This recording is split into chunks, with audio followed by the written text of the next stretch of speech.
திருமூலர் சித்தர் எழுதிய பாடலையும் அதற்கான விளக்கத்தையும் பார்க்க போகிறோம். திருமூலர் சித்தர் எழுதிய பாடல்.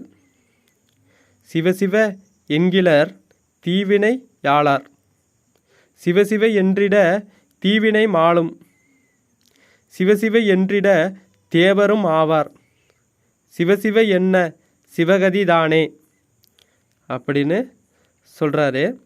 இதற்கான விளக்கத்தை பார்ப்போம். சிவசிவ என்று வாயால் சிவபெருமானின் திருநாமத்தை உச்சரிக்காதவர்கள் பாவப்பிறவிகள் அப்படின்னு சொல்கிறாரு.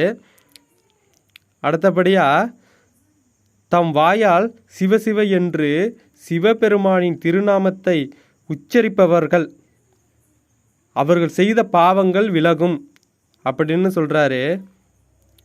அடுத்தபடியாக சிவசிவ என்னும் நாமத்தை சொல்லிக்கொண்டே இருப்பவர்கள் உயர்ந்த தேவராக ஆவார் அப்படின்னு சொல்கிறாரு.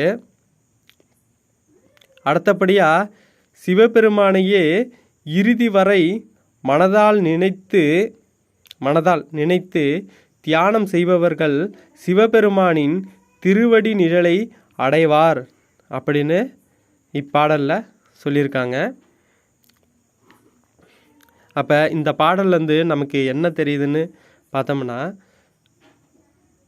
அதாவது சிவசிவ என்று நம்ம திருநாமத்தை சிவபெருமானின் திருநாமத்தை நம்ம நினச்சிக்கிட்டே இருக்கணும், இல்லை சொல்லிக்கிட்டே இருக்கணும். இல்லாட்டியும் நம்ம அந்த சிவபெருமானோட திருநாமம் இருக்குல்ல, சிவசிவா, அதை மனசில் நினச்சிக்கிட்டு தியானம் பண்ணோம்னா நமக்கு சிவகதி கிடைக்கும். அதாவது சிவபெருமானின் திருவடி நிழலை அடையலாம் அப்படின்னு இப்பாடலில் சொல்லியிருக்காங்க.